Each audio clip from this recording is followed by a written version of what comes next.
how do you not get better at your job if you're not learning more because you have a servant leader?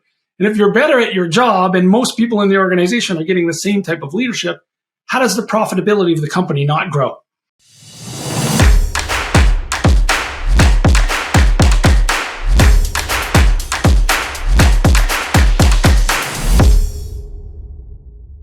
So today we're going to talk about the pros and cons of servant leadership. I think the misconception out there, and Jody, you went through this with us at MLSC, the misconception around figuring out if servant leadership is good or not for businesses, people think it's soft. They think it's about being nice to your people so they stay and creating a nice communication model so everyone feels valued, which is all part of it. And it is about serving and putting your people first. But it's still all with the intention of developing individuals and putting the proper processes in place to be a servant leader. Now, if you're doing that, and you went through this with your one-on-ones in the past and your professional development strategies, and you're probably better to speak to it, your skills are being enhanced. Your leadership just in your role is growing. Your exposure is growing. So how do you not get better at your job if you're not learning more because you have a servant leader? And if you're better at your job and most people in the organization are getting the same type of leadership, how does the profitability of the company not grow? You're more efficient. You have a better output because you're better at what you do because you have that servant leader, and it's going to drive your bottom line. I mean, what are your thoughts? Because you went through it. Yeah, absolutely. And I think it actually pushes your employees to know that they can do more, be more, grow into, what they envision for themselves, which in turn has to be good for business too. Totally. And I think we often forget about the high cost of turnover, right? And HR departments and how much they spend on onboarding and bringing. What if we just retain people through a proper process? How much money are we saving there?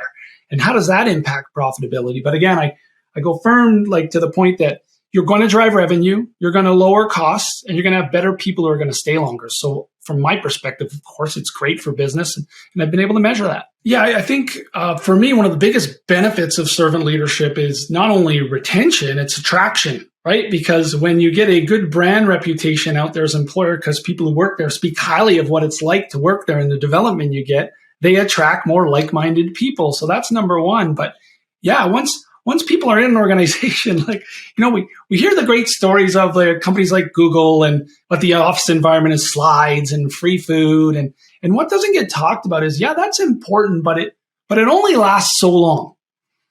People stay in places where they feel valued, where they feel they're having an impact and they're getting developed and they're growing a career.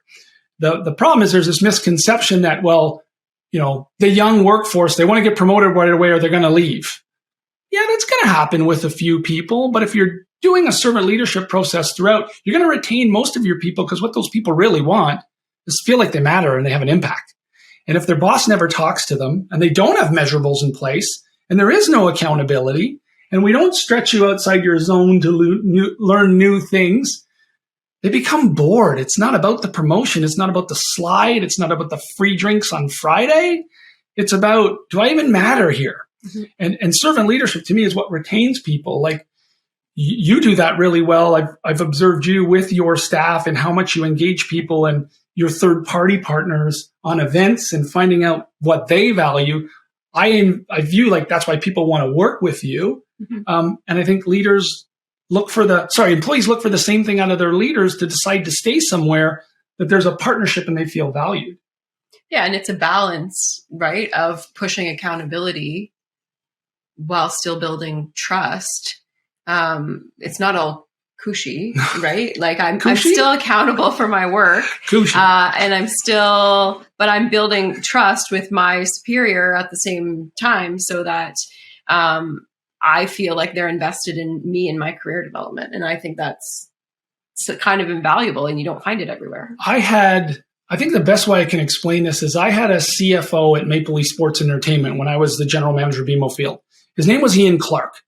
He was brilliant. He was your stereotypical CFO, knew his numbers.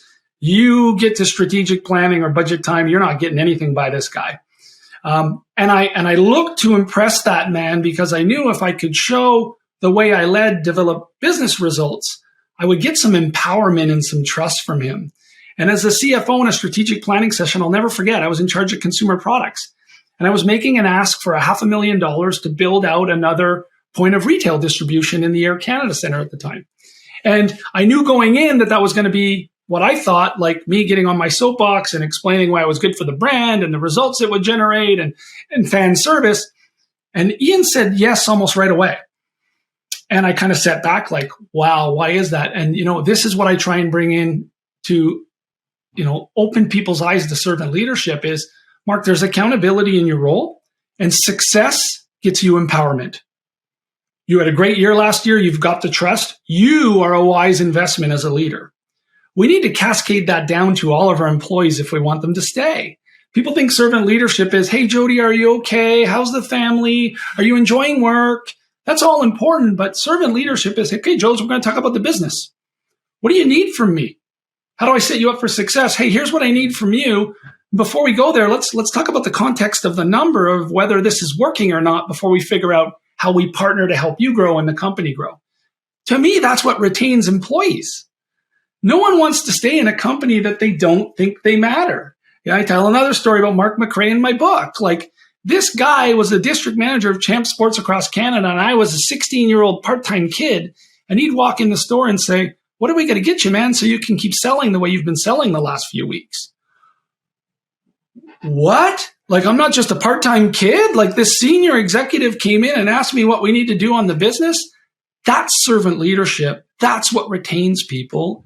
And that's what grows a business. People haven't identified servant leadership in the context of the business result.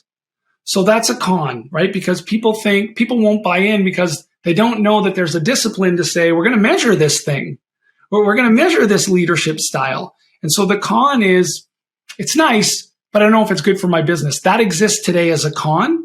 And it's only because we haven't put the proper processes in place.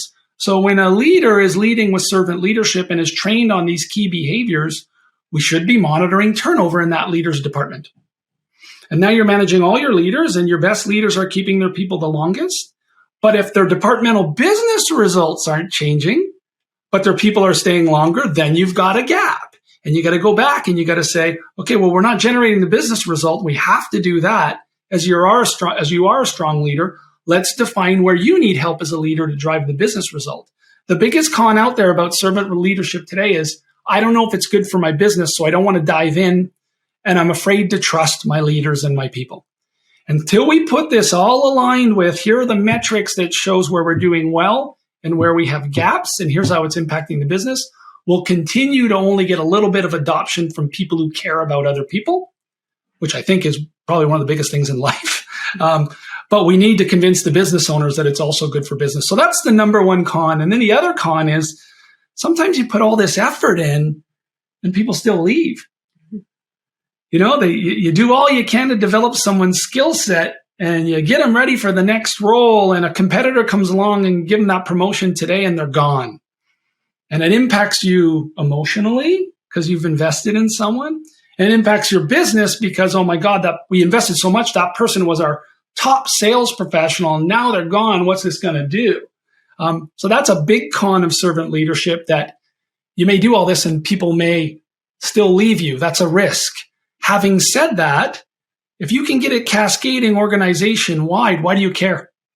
There's someone else coming up next. There's someone else to replace them because everybody's getting this level of development and leadership. You would have been developing behind them, right? So then you promote into the role from who you were already developing. Who's next? Because all of our leaders are bought in and we're all following this process, and it's our job to create talent, engagement, and a bench.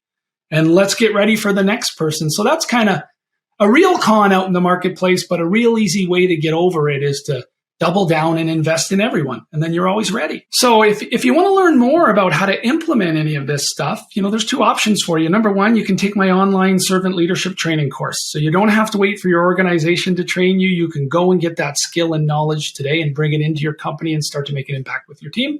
If you want to find out a little bit more about it before jumping into the training, you could also read my book, The 50-Year-Old Millennial, The Leadership Gap Exposed by the Millennials, where I talk about the 5 anchors that are in that training course as well. So have a look at one of the links attached and go dive deeper if you want to.